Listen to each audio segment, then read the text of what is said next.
gaafa dura tergesanii uffasan kan hojjechiifne kazaa ishii bira dhaqaan jireen ati manatti dhuftee makiinaa fiddee manana fuutee an deemte ati indeemte itti hin deeqxeeti man bulti man sanaan jette beek ishii naan loltee lolannatti kaastee nan deemin indeemte kalaas dhimmi isanii gaafa sana ishii wal dhufe mana kee gaafa ይቀኛለች ማማ ይቅርታ ብለኛለች መጀመሪያ ውዴ ይቅርታ ወላሂ ችግር የለውም ማማዬ አላህ ነው ቁርባ ያረ ችግር የለውም እኛ ሰው ልጅ ነው ያረ ችግር የለውም ማማ አመሰግናለሁ አትሄጂም ቤት ተቆራርፈን ታስታውሻለሽ በሳላት እጅሽ ክላስ ገባው ጊዜ እንዴ ተያይራ ተያይራም ተበር ቆረብ በከባድ ቀን ቡልቶቴ ዋምብራ ፈካቴ ቤታ ይሮሳን እኔ የፈለኩትን እምነት የመከተል መብት አለኝ። እናንተን እስካለካው ድረስ አትንኩኝ። ከነካችሁኝ ግን እኔ ደግሞ ታቁኛላችሁ። ያኔ እኔ ማንንም አልፈራም ከፈጣሪ ከፈጠረኝ ፈጣሪ ውጪ ማለት ነው።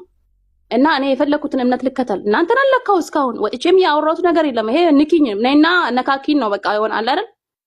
ነካኪን ካልሆነ በስተቀር እኔ ሳልናገር ተንፈስ ሳልን እንኳን እንዲህ ሆነች እኮ እኛ ጋር እኮ የሚያስጠላ ነገር አላት እኮ በየቦታው ላይፍ ከፍታችሁ ማለት ነው።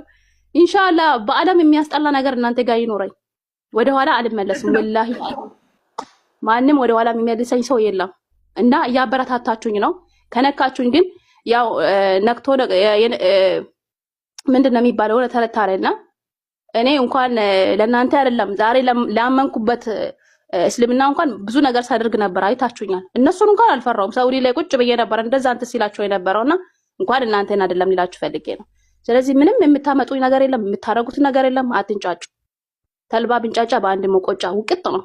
አለቀ። ከተነሳብኝ ማንም እንትን አይለኝም። እኔ ምላሴ በጣም መርዝ ነው፣ የምሬ ነው። ስለዚህ ተውኝ ነው በቃ።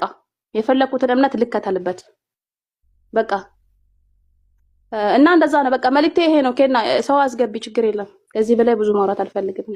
ቢኔ ሲገመቼ ሲበገመደ በገረብ እስላሙማ ሲከነ ማሻአላ ሄዱ ገመኔ ጅራ ማሻአላ ዱሪ ራካተን ሲበጋኒ ዱር መራካቴቲ ነመ ጭምቱዳ አመንታሲ ይረትሌ ነመ ጀብዱዳ ነመ አመንታን ከየኩን ዱጋዳ ጀዴ ነመ አመንታሳቲ ፈልማ ቱሬዳ ነምኒ የሮ አቺ ቱሬሌ ነምኒ ወጀባተ ጋፋ ዱፌሌ ነመ ጀባተ ነምኒ نبي ربي عليه الصلاة والسلام خيارهم في الجاهلية خيارهم في الإسلام جدا نمني أجت اللي نما جباته نمني أجت اللي أمنتاه في جالته أمنتاه سارت جباته غافا ربي ساتي والبري ربي توكي چاقبته جدي أمنتاه سارت اللي جباته جدا نما چماته جدا كان أفو جنة ما شاء الله أتي درمانو جبدودا أمرلي كان رمو جباته چمتي أمنتاه كان كبرته نموتا كان اللي أكبر سيستو أبدي كمنا baga rabbiin si filate rabbiin nama filachuuni carraa qabaachuudha.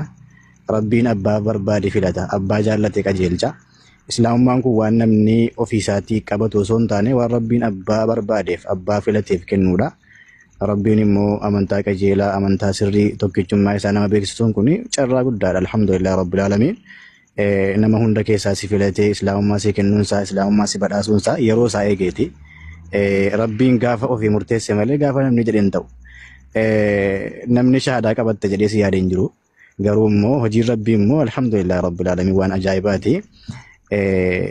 Karaa namni itti yaade osoo hin taane karaa ofii fedheeni kan rabbiin nama qajeelchu warra hafanillee rabbiin qajeelchu rabbiin daandii dhugaa isaaniitti agarsiisu dhugaa dubbachuudhaaf namni chaalenjii hedduu keessa darbeeti kan dhugaa hubatu. Akka qalliitti miti akka laafaatti miti dhugaan akkitti namaaf akka qalliitti miti erga namaaf immoo ammas immoo qeebaluun dhugaa sana qeebaluun illee ammas qormaata guddaa barbaada. Waa hedduu jira, hiriyootaan jibbamuu jira, baatiidhaan jibbamuu jira, waan garaagaraa jira, qabeenya dhabuu jira. Dhugaa fudhachuun aarsaa guddaa nama kaffalchiisa. Rabbiin si haa jabeessu, rabbii si haa gargaaru, obsa siif haa kennu. Namni gaafa dhugaa qabatu namni gaafa waan dhugaa tokko waan cimaa tokko gaafa argatu ni hinaafamaa ni arrabsamaa waan barbaadame jedhaman. Ati garuu jechoota namaatiif wantoota namni siin jedhu hundaafiyyuu akka nama hin dhageenye ta'eeti. Akka nama hin dhageenye deebii takka illee ittiin kenninati. Namni waan barbaade haa jedhu waan barbaade yoo siin jedhe siin dabalu siin hir'isu jechi namaa jechuma namaatti waa takka illee ati amantuma kan kee qabatte kana irratti gajjabaachuu barachuu irratti gad dhaabbachuudha dhaamsi nuti dhaamnu. Maaliif jennaan namni gaafa jabaatee jedhee gaafa cimee jedhee namni arrabsee waan barbaade jedhee dadhabee dhiisa malee tokko gochuu hin danda'u jechuudha.